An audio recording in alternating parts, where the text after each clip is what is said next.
Assalomu alaykum. Mana aziz obunachilarim, kuzatuvchilarim. Mani videolarimni vaqt ajratib ko'rib, kommentariyalarda yaxshi gaplarni yozib, mani qo'llab-quvvatlayotgan aziz opa-singillarim, yaxshimisizlar, yuribsizlarmi? Charchamay. Ishlarda, havoni sovuq issiqlarida qiynalmay yuribsizlarmi? Mana yana bugun video olamiz. Sizlar bilan ko'rishib turganimdan bag'oyatda xursandman. Bugun barik terdim yana yopaman idishlarga. Baribir qishda bu barglar rosa sog'inamiz. Tugab qolsa, narxi ham qimmat bo'ladi qishda. O'shaning uchun o'zimizga ko'proq, doim har yili ko'proq yopib qo'yaman. Bu hozir sal vaqti o'tay deb qopti, lekin terdim. Yoshlarni terdim. Vaqti o'tdi deb yopmay qolgandan ko'ra yopgan yaxshi. Mana izlab topib terdim. Endi bularni hammasini yopaman. Naryoqda yana bor. Ularni ham terib kelaman. Buni qo'shnini tokidan terdim.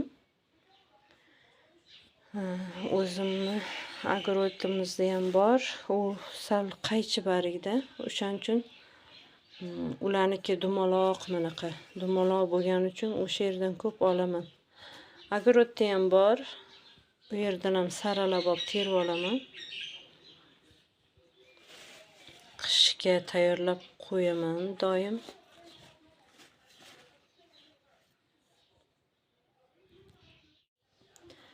Vaqti o'tib, vaqtinglar bo'lmay, terishga vaqtinglar bo'lmaganda, sal vaqti o'tgan bargi saralab topib, terib, sho'r suvga tuzlab yopib qo'ysa ham bo'ladi. Yumshoq turadi. Vaqti o'tmaganini bakalashga solsa bo'ladi.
Bittasini uzib oldim.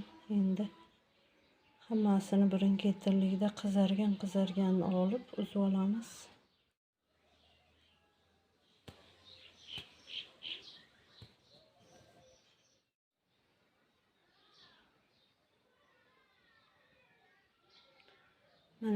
ovqatimiz ham pishdi. Kelinglar, nonga issiqqina non bilan choy ichamiz birgalikda. Mana aziz obunachilarim, nonlarim qizarishni boshladi.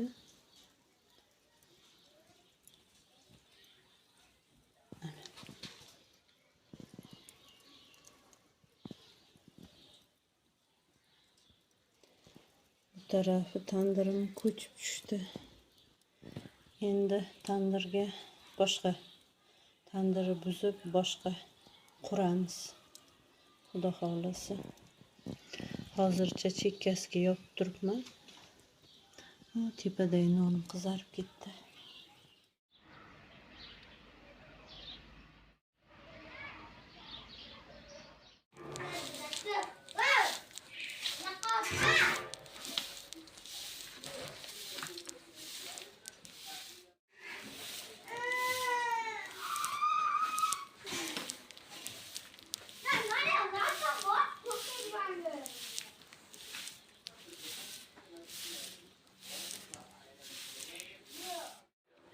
Nonlarni ham pishirib oldik.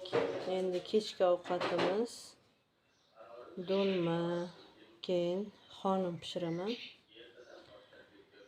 Tuzni eritib oldim, suvga unlarni elab oldim.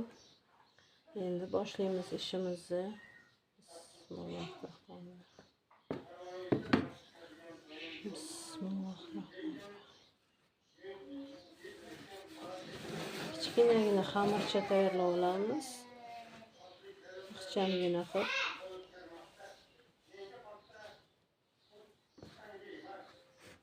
Xamirlarni ham qilib oldim, qattiq qilib. Endi salafan yopib tindirib qo'yamiz.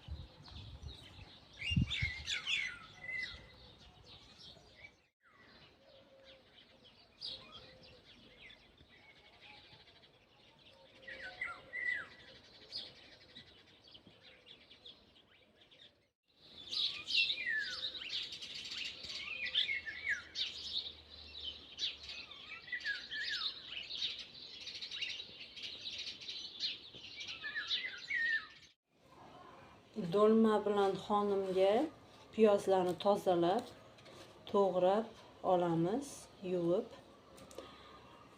Ikkovini ham go'sht piyozdan qilaman. Kartoshka ishlatmayman, guruch ishlatmayman. Faqat go'sht piyoz solib tayyorlayman.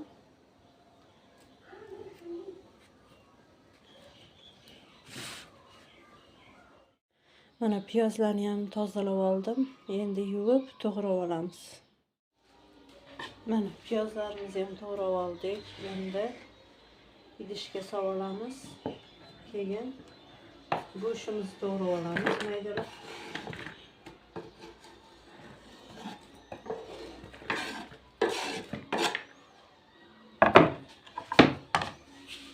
Mana aziz obunachilarim, hammasini to'g'rab oldim. Endi yog'larni solib aralashtirib, do'lmalarni tugib, xonimlarni o'rab olamiz.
Mana xamirimizni ham yoyib oldik. Endi buni yarmini maydalab kesib qo'yaman ugraga, yarmini xonimga ishlataman. Chunki xamirli ovqatni ko'p ham yeb tugata olmaymiz. O'shaning uchun doim 1 lis yoki 2 lis manti xonim pishiraman. Doim yoniga suyuq ovqat bilan, chunki uvol bo'lmasligi uchun ozgina pishiraman doim. Mana yupqa qilib yoyib oldim. Mana kesib o'rab olamiz endi. Mana xonimni o'rab oldim. Ozgina manti tugib yubordim, ozgina. Endi listlarni yog'lab qozonga qo'yamiz pishirishga. Manti xonimlarni ham ustini yog'lab olib, yumshoq chiqadi o'shanda. Aziz obunachilarim, do'lmalarni o'rab, listga terib qo'yib oldim. Endi xonimlarni qo'yib olamiz, xonim mantilarimizni.